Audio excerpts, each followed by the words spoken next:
अस्सलाम वालेकुम व्यूअर्स, मैं हूँ आपके दिल का स्पेशलिस्ट डॉक्टर मुजीब पीरज़ादा। आज की जो हमारी बात है वो करेंगे हम एक्सरसाइज टॉलरेंस टेस्ट। इसको ईटीटी भी कहते हैं, इसको एक्सरसाइज इलेक्ट्रोकार्डियोग्राफिक टेस्टिंग भी कहते हैं, ईईटी भी कहते हैं। तो कॉमन आम फहम में जो है इसे ईटीटी के नाम से जाना जाता है। आज थोड़ा सा इसके बारे में हम तफसीलन बात करेंगे ताकि थोड़ा सा आगाही हो जनरल पब्लिक के लिए। अच्छा, बेसिकली समझने की बात ये है कि ये ईटीटी होती क्या है? इसमें पेशेंट्स को जो मेन कंसर्न होता है वो ये होता है कि उसमें जो है ना हमें मतलब कोई मतलब इस तरह का कोई कोई ऑपरेशन टाइप या इस तरह की कोई चीज़ तो नहीं है, तो ऐसी कतई नहीं है, कोई उसमें ऐसा ऑपरेट नहीं किया जाता, कोई आपको इवन जो है ना वो कोई इंजेक्शन तक नहीं लगाया जाता। ये एक मशीन होती है, ट्रेडमिल एक मशीन होती है जिसके ऊपर जैसे घरों में रखी होती है बंदे ने दौड़ लगाने के लिए, वो उसके ऊपर जो है ना वो दौड़ना होता है, कुछ प्रोटोकॉल्स हैं उसको फ़ॉलो करके वही मशीन जो है हमने कंप्यूटर के साथ आगे एक अटैच की होती है। उसके ऊपर उसकी जो है ना वो एक्सर्शन, उसकी स्पीड और उसके साथ जो है ना दिल की धड़कन और उसके साथ जो जो धड़कन के साथ दिल की जो ईसीजी है उसकी मॉनिटरिंग टाइम के साथ-साथ वर्क लोड के साथ जो है ना वो किस तरह चेंज होती है, वो बेसिकली हम एक मॉनिटर में कंप्यूटर सिस्टम के अंदर हम देख रहे होते हैं और पेशेंट को उसमें दौड़ लगवा रहे होते हैं।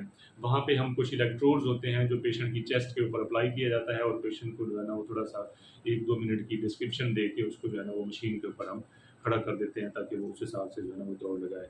वेरी ईज़ी है, इसमें कोई मतलब ऐसी बात नहीं है, कोई टेक्निकल चीज़ एज़ सच नहीं है पेशेंट के पॉइंट ऑफ व्यू से। बेसिकली अगर हम इसका समझें, इसका बुनियादी मकसद क्या है? मकसद जो इसका बुनियादी है वो ये है कि हमने पेशेंट की वर्किंग कैपेसिटी एक्सरसाइज टेस्ट है ये, तो उसकी जो फंक्शनल कैपेसिटी है वो हमने मॉनिटर करनी होती है कि वो किस हिसाब से है, वो कितनी है उसकी और वो किसी चीज़ से मुतासिर तो नहीं हो रही, मतलब कोई दिल का आर्ज़ा तो नहीं है। तो इस बुनियादी इस के लिए जो है ना हमने ईटीटी करनी होती है। अच्छा, अब ये जो है ना इसका मेन जो चीज़ें हैं वो इसलिए इसको ज़्यादा है कि ये एक तो वाइड स्प्रेड है, हर जगह अवेलेबल है। इसका जो ईज़ ऑफ एडमिनिस्ट्रेशन है पेशेंट्स के लिए और अवेलेबिलिटी इसकी वाइड स्प्रेड है, तो इसलिए जो है ना इसको प्रेफ़र किया जाता है। अच्छा, इसका डिसएडवांटेज अगर हम देखें तो इसकी जो सेंसिटिविटी और स्पेसिफिसिटी है ना वो वेरी लो है। लेकिन अगर पेशेंट सिलेक्शन अगर बेहतर हो, पेशेंट जो है ना देखा जाए उसकी सबसे पहले प्रोटोकॉल को फ़ॉलो किया जाए कि क्या उसकी ईसीजी भी इस कैलिबर की है कि हम उसको मशीन पे खड़ा कर सकते हैं।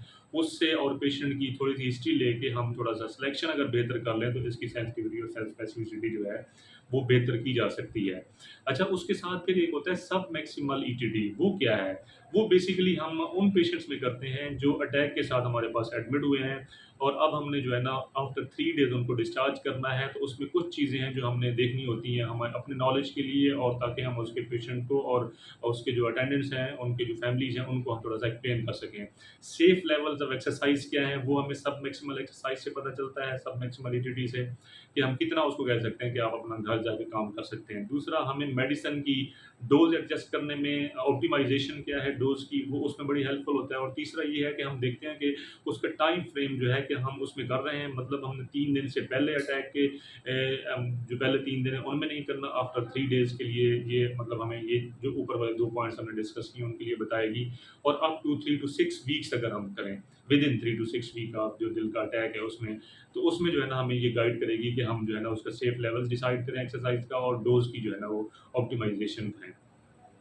अच्छा, फिर उसके बाद हमने जो मेन पॉइंट है वो देखना ये है कि इसकी एब्सोल्यूट इंडिकेशन और कंट्रा इंडिकेशन क्या है, मतलब वो कौन से मरीज़ हैं जिनके अंदर जो है ना हम ये कर सकते हैं और कौन से मरीज़ हैं जिनके अंदर कतई नहीं की जा सकती। तो वो इंडिकेशन में जो सबसे टॉप पे मरीज़ आते हैं वो ऑब्वियसली ज़ाहिर-सी बात है, जो मेन बल्क होता है पेशेंट्स का वो ये होता है दिल की जो नालियाँ हैं, शरेयान हैं, उनकी बीमारी के लिए हम जो है ना वो पेशेंट को जो है वो ईटीटी करवाते हैं। उसके बाद कुछ हैं, क्लास 1 नहीं है लेकिन क्लास 2A में आते हैं आपके जो कंजेनिटल हार्ट डिजीज़ेज़ हैं, जो पैदाइशी अमराज होते हैं उनमें और जो वैल्वुलर हार्ट डिजीज़ है, दिल के वैल्व के जो आर्ज़ हैं उनमें भी क्लास 1 दोनों में रिकमेंडेशन नहीं है, क्लास 2 की रिकमेंडेशन है और उनमें भी जस्ट हमने फंक्शनल कैपेसिटी को देखने के लिए तो ये ईटीटी करवा सकते हैं, अदरवाइज़ कोई डायग्नोस्टिक उसमें कोई रोल नहीं है इसका। अच्छा, फिर उसके बाद आता है इसकी कंट्रा इंडिकेशन जो एब्सोल्यूट है। वो सबसे टॉप पे ये है कि अगर पेशेंट को अटैक हुआ है और विदिन 3 डेज़ आपने कतई इसको नहीं करना। पेशेंट को अभी चेस्ट पेन हो रहा है, ऑनगोइंग आपके पास पेशेंट है उसको आपने ईटीटी के लिए नहीं लेके जाना। पेशेंट को कोई अरिथमियाज़ चल रहे हैं और पेशेंट को जो है ना वो ब्लड प्रेशर का कोई मसला है, हीमोडायनामिकली कॉम्प्रोमाइज़ है पेशेंट, तो उसमें भी आपने जो है ना वो ये नहीं कराना।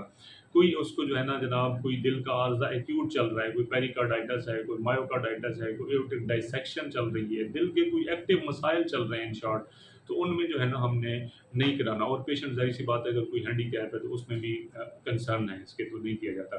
अच्छा, फिर प्रोटोकॉल कौन-सा इस पे फ़ॉलो किया जाता है?